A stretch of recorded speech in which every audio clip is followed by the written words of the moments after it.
Good morning, this is Tom Martin with 1% Health. You can visit my website at www.1percenthealth.com. That's 1% spelled out. And today I'd like to show you how to make fermented vegetables. There are many reasons to ferment your own vegetables. The first is that there's a historical aspect of it. Almost every society had their form of fermented vegetables. The Germans had sauerkraut. The Koreans had kimchi. The reasons to ferment were many. The first was to preserve the vegetables through winter. So they always had access to some vegetables.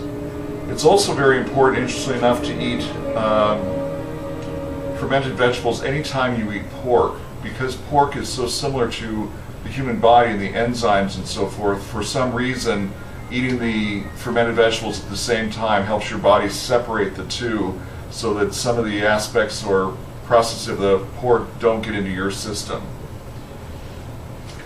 Fermenting vegetables also helps you get more nutrition out of the vegetables that you ferment. It actually sort of like pre-digests them, breaks them apart, breaks them down slightly, and you actually get a greater benefit from eating them this way than you do raw or even lightly cooked. Fermented vegetables are also very rich in probiotics, the essential bacteria that your gut needs to function properly. If your gut is not functioning properly, it's not fully digesting the foods that you put into it, and this can lead to a variety of skin diseases such as eczema and psoriasis, acne, rosacea, as well as autoimmune diseases such as lupus and rheumatoid arthritis. When fermenting vegetables, you always want to start off with a base of either green or red cabbage and celery. Since both have a very high water content, you'll be able to get a lot of brine off of them. To that you can add a variety of vegetables such as cucumbers, carrots. I use daikon radish, and I also put garlic in because there's so many health benefits to garlic. Here's a batch that has been completed. This is sat the appropriate amount of time and has been refrigerated. And this is the type of jar that I normally use while the vegetables are fermenting. So I'm going to start off by chopping up the vegetables, and we'll go from there. Okay, I have all my vegetables chopped up. One thing I wanted to add about the vegetables is be sure to use organic vegetables.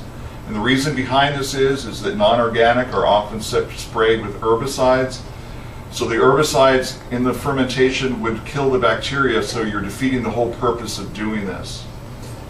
Another thing, a little interesting fact, is that why you want to do this yourself rather than to go to other sources for probiotics is 1/3 cup of homemade fermented vegetables has more probiotic bacteria in it than an entire bottle of 100 capsules of probiotic capsules.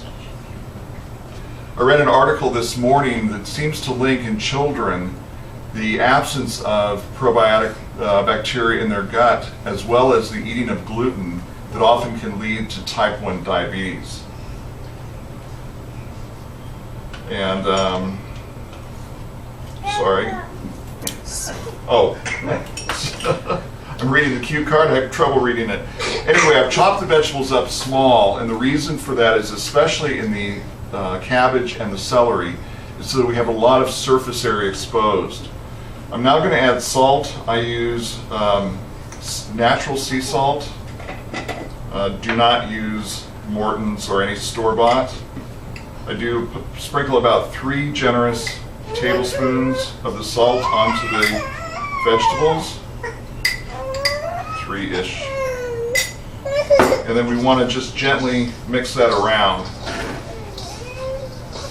and expose the vegetables to this. And once you've done this, you just want to leave it sit for about an hour. And this will let the salt do its thing and start to break down the vegetables, and they will start to rend their liquid. So we'll be back after an hour. Okay, we're back. Our mixture is sat here for an hour in the salt, so it's starting to break down a little bit. And this process is done best with your hands, clean preferably.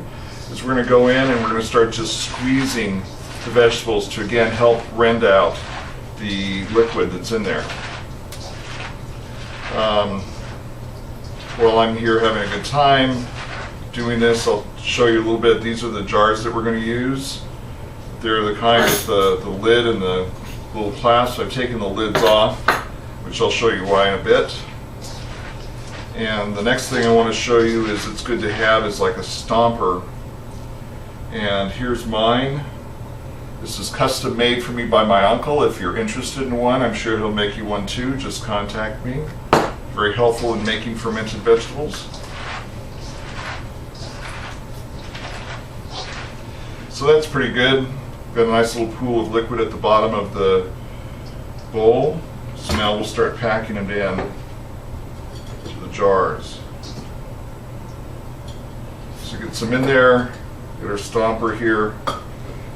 And you just want to get it packed in real nicely. And again, another point is again to get more of the liquid out, the brine.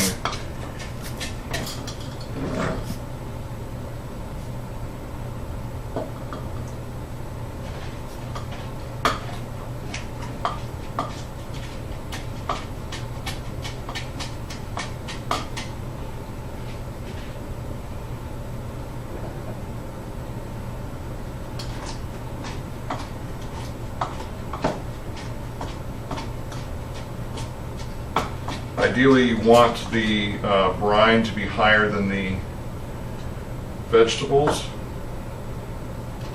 So pretty much I've got it right at that level right now, but because of all the liquid that's still left in the bowl, I'll be able to top it off. And if there's still not enough, you can add a little more water to it.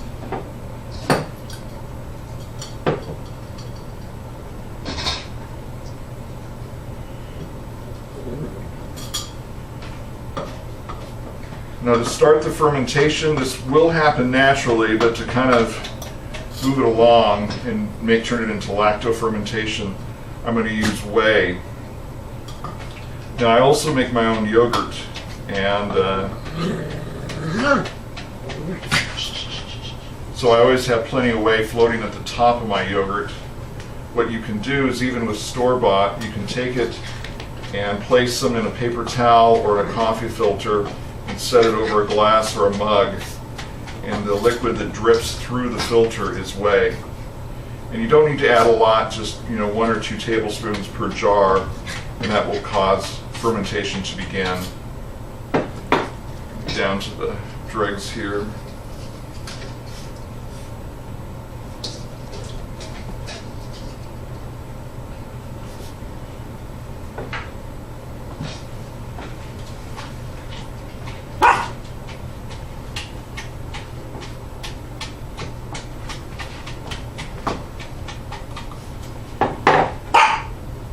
So I'm going to add a little the extra brine into here.